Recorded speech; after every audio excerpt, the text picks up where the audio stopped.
Isang common mistake ng mga nag-i-start na business owner is hindi nila bina-validate yung idea nila. At kung mag-i-start ka ng business, sigurado akong malaki ang magiging tulong nito sa'yo. Kung mag-i-start ako ng isang food business, sabihin natin quick business, meron akong dalawang way para mag-start. Yung unang way is meron na akong malaking investment na ipapasok sa kanya, paggawa ako ng magandang pwesto talaga. Or yung second way is mag-start lang ako ng maliit. Kumaga parang cart lang muna. Ngayon, kung hindi naging okay yung business for some reason, mas madaling makakapag-adjust kung maliit lang yung investment. In this case, meron pa talagang mga tao na naghahanap ng kwek-kwek dun sa pwesto na yon.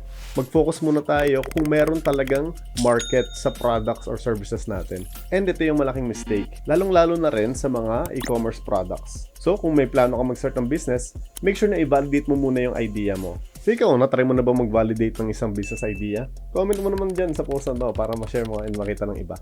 And I'll see you on the next video. Bye-bye.